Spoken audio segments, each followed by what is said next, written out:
So, you've decided to play a sorcerer. With the changes made to spellcasting in 5th edition, a lot of players find sorcerers to be underpowered, especially when compared to wizards. This mainly has something to do with their limited spell list. But sorcerers have two features that I believe make them more powerful than their wizard counterparts or other spellcasters, and that's their metamagic and their sorcery points. If used correctly, and if the right decisions are made when making the character, these two features can make sorcerers just as powerful, if not more powerful, than wizards. Sorcerer ability points. Unlike a wizard, a sorcerer's magic doesn't come from studying books. Instead, it's conjured from within. But in order to make it manifest itself into the world, the sorcerer must use their charisma. So take your highest ability score and place it into charisma. Put your second highest ability score into dexterity. This is an important stat for any D&D 5e character. It affects saving throws, armor class, and a bunch of other different things. As for Constitution, this is also an important stat for any D&D character, so make this your third stat. It'll allow you to gain more hit points every single time you level up. And as for Intelligence, Wisdom, and Strength, these are not really important for a sorcerer, so just put your lowest ability scores into those. So what are the best races for a sorcerer? There are definitely some that are inherently better geared for this than others, and one of them is the half-elf. Half-elves get +2 to charisma automatically and +1 to 2 other abilities of your choice. They can also see in the dark, they have advantage on saving throws against being charmed, and they also can't be put to sleep by magic. These are all great abilities for a sorcerer to have. Next up is the Dragonborn. They get +1 to charisma when they're first created, and they also get resistance to 1 damage type based on their draconic ancestry. And lastly, there's the Tiefling, and this is the one I probably see played as a sorcerer the most. They get +2 to charisma and +1 to intelligence right off the bat. Tieflings also get resistance to fire and free spells such as Thaumaturgy, Hellish Rebuke, and Darkness. When creating your sorcerer, you'll be able to choose one of 2 origins for your magical powers. Let's go over the best features from both. Draconic Bloodline. In this origin, your ancestors made a pact with a dragon or are in some way related to one. If you choose this origin, get access to the best spells by choosing to be a descendant of either a gold dragon, a white dragon, or a silver dragon. Gold dragons specialize in fire spells, and some of the best offensive spells in D&D 5e do fire damage. It only makes sense to choose this one if you want to maximize your spell options. Silver and white dragons, however, specialize in cold damage, and there are many, many great cold damage spells as well. So if you don't want to play a character that's descended from a gold dragon, if that seems too lush for you or for whatever reason, you may want to claim a silver or a white dragon ancestry instead. Regardless of which draconic bloodline you choose, Dragon Resilience is just a great feature to have. It gives you an extra hit point for every level you gain and makes your AC equal to 13 plus your Dex modifier when you're not wearing armor. At level 14, Dragon Wings is also a great feature to have. This does pretty much exactly what it sounds like. It helps you sprout dragon wings that you can use to fly. And then there's Wild Magic. If this origin is the source of your magical powers, you are channeling the powers of chaos that underlie the world.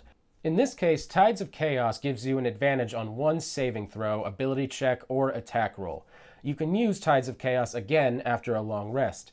There is also a chance that you'll be able to gain this back without having to do a long rest if the DM allows you to roll for a random magical effect. Some DMs interpret this differently than others though, so definitely check with yours before trying it. Another great feature of the Wild Magic origin is Bend Luck. This will allow you to spend 2 sorcery points to either add a bonus or a penalty to another creature's roll. Spellcasting and sorcery points. At level 1, a sorcerer gets 4 cantrips and 2 level 1 spells. In order to cast a spell, you must expend a spell slot of the same level of the spell or above.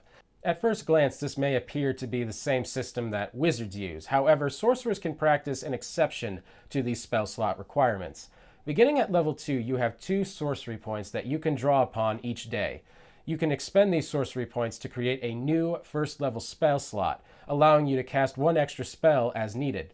As you gain levels over time, you'll get more sorcery points, giving you more spellcasting flexibility. Sorcery points can also be used for metamagic. As a sorcerer, you can spend sorcery points to produce metamagic effects. If you don't have enough sorcery points to spend, you can also sacrifice a spell slot to get more. For example, you can expend a first level spell slot to gain 2 sorcery points. Metamagic effects make your magic more potent and more useful, and here are some of the best ones to use. Quicken Spell. If a spell has a casting time of 1 action, spend 2 sorcery points to speed it up by being able to use it as a bonus action instead. Twin spell. If a first level spell targets 1 creature, you can spend 2 sorcery points to make it target 2 creatures instead. This can also be used on higher level spells at a higher cost to your sorcery points. Heightened spell. If a spell allows its victim to make a saving throw to reduce or avoid damage, you can spend 3 sorcery points in order to make them have disadvantage on that roll. Sorcerer armor and weapons. If you have a draconic bloodline origin, your dragon resilience will be all the armor you really need. If you have a wild magic origin, take mage armor as one of your spells. It makes your AC 13 plus your dex modifier for 8 hours so long as you're not wearing any armor. As a sorcerer, you don't really need any armor, you just need clothes that best reflect your worldview. For a weapon, use crossbows, quarterstaffs, slings, daggers, or darts. You're probably not very strong, so stay away from more heavier weapons that meatheads will more often use, like long swords, axes, and other things. So how do I protect my allies as a sorcerer? Well, you can use Enhance ability to give your friends pluses in things like strength, constitution, dex, or other abilities. If a foe is too big for your party to handle, you can use invisibility in order to sneak past them. You can also cast a web on big monsters if you want to incapacitate them entirely. Other options to restrict your opponents and reduce damage are things like blindness, deafness, or hold person. So how do I fight as a sorcerer? Well, it's pretty simple. You just burn your opponent down with your spells. At level 1, you can choose from Acid Splash, Shocking Grasp, Firebolt, Ray of Frost, Magic Missile, Thunder Wave, you name it. There's tons of options at level 1. And at level 2, you can get Scorching Ray to do even more damage.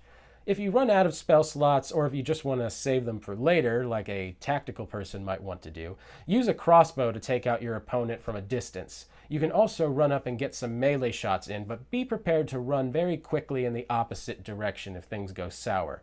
Sorcerers only have 1d6 per level hit dice, so extended melee is not a smart option.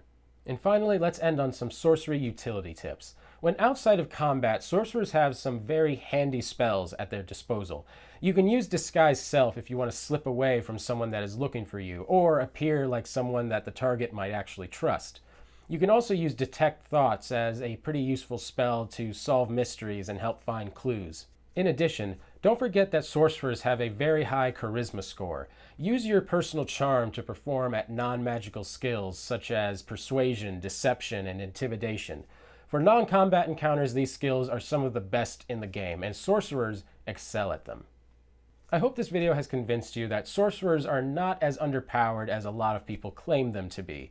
With their high charisma and their use of sorcery points, metamagic, and other class features, they can be a great addition to any party and might be good if you're looking for a spellcaster that sort of deviates enough from the norm.